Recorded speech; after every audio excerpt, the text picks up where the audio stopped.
How's it going, guys? So today I got something incredibly interesting, one of the most odd pieces of gaming history that I've ever seen. So let's talk about Sega handheld consoles for a moment. If you say Sega handheld console, what comes to mind?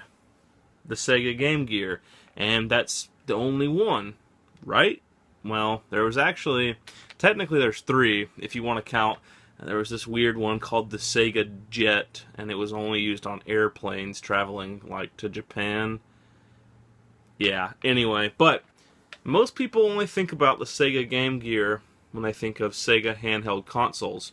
In reality, there was one other Sega handheld console that was, in my opinion, much cooler than the Sega Game Gear. It's not discussed. I think it's just about all but forgotten, but it's so awesome. This, my friends, is the Sega Nomad. Now, what is this curious little device here? I say little, it's actually quite huge. About the size of half a lunchbox, if you want to be have an example there for size. And it has a good weight to it, too. So, let's take a look at this thing for just a moment. Okay, I got the flash on so you guys can see it better. Here we have a D-pad here. We have the speaker here. We have the A, B, and C buttons here, as well as the X, Y, and Z buttons. Here is the low battery indicator. The start and mode buttons. Coming around onto the top, what do you think that's for? Yeah, it plays Genesis games. Is that badass or what? And so that's where you put the cartridges in. This is where you hook up an AC adapter so you can actually plug it into the wall. Here's the off and on switch. But then we have something interesting up here. What does that say? AV out. We'll come back to that. Coming onto the underside, we have volume control here, a headphone jack, brightness control here, and then what's this? A controller port. We'll come back to that too. Now, you don't want to have to hook this thing up to the wall every time you want to play it because, I mean, it's not really portable then. So, this is the Sega Nomad battery pack, and what's interesting about this is that they did have a rechargeable one, but they don't work anymore because they're so old. This is the one most people go for. It houses 6 AA batteries, and interestingly enough, this thing is more rare, sought after, and expensive than the system itself. But thankfully mine have one included, so that's really cool, and it's in pretty good shape. So, this thing just attaches onto the back. And so now we're going to need to get 6 AA batteries, as well as a game, to test this thing out. So, I'll be right back. 6 AA batteries. Here's our battery pack.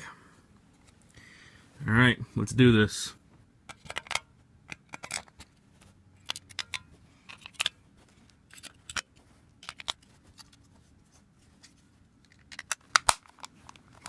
Damn, that's got some weight to it now. There's our battery pack. Let's go ahead and install the battery pack on the back of the Nomad here. So there was these 4 little slots here. It actually hooks on quite easily and conveniently. All you do is just line these pegs up with these slots. They slide in like that, and then you just push downwards. That's it. Battery is on and ready to go. Alright, so Nomad's ready. We got our game. I chose Michael Jackson's Moonwalker to test her out with. So, the thing just plops right on top here. We'll probably have to jiggle the cartridge a little bit, but we'll see. I love how the thing like sits in there at an angle. Okay, let's jiggle the cartridge.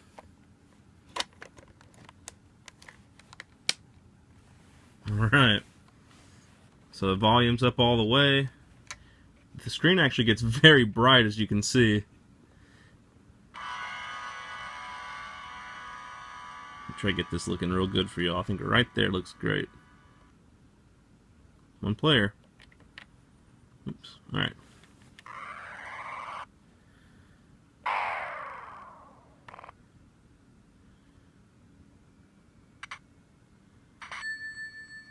Oh shit.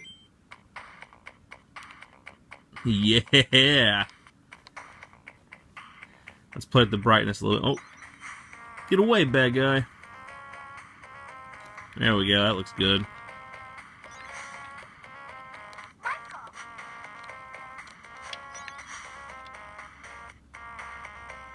Hell yeah. This thing's actually working. The question is, can Michael Jackson still moonwalk like a champ? Yes. Yes, he can. Alright. It's heavy and cumbersome, but it works well, and that's a cool idea. A real Genesis on the go. Pretty sweet, right? Well, it does not end there. This thing actually gets even cooler. As I said before, there was a controller port in the bottom of the system. So that means if you really want to, you could play this thing with a controller.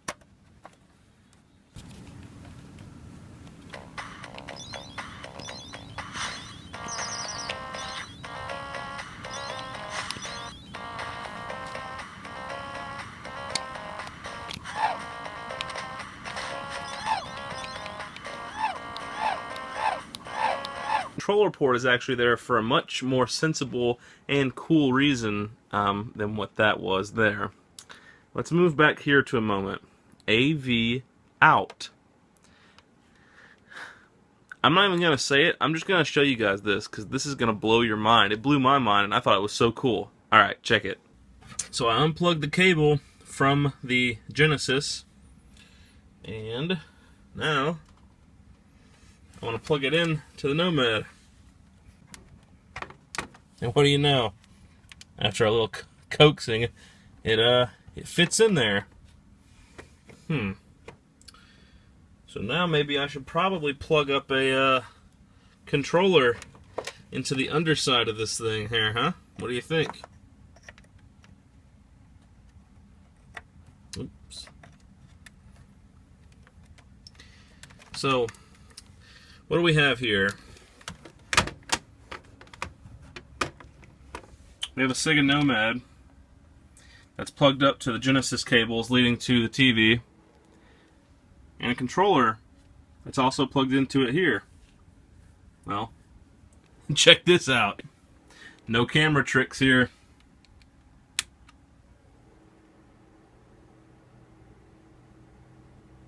Yeah. This shit is a portable Genesis, truly. Look, got my controller here. I'm all set up to go.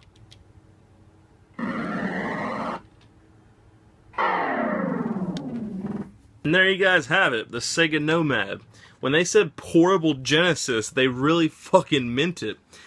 You know, yeah, it's a little bit heavy and it's kind of awkward and bulky, but it is totally worth it because this is probably the most innovative handheld system that I've ever seen. I've never seen a handheld that truly functions as its, home console counterpart. Sure, there's consoles out there that can play the exact same games as the home console version can, like the Turbo Express, but I've never seen a handheld with a video out port built right into it that lets you turn it into the actual home console. And that means if you just wanted to play Genesis, you don't even need one. Have this on the go and at home, both ready to go. So there you guys go. Enjoyed showing you a video of this curious piece of old school gaming history, and as always, I hope you guys enjoyed the video.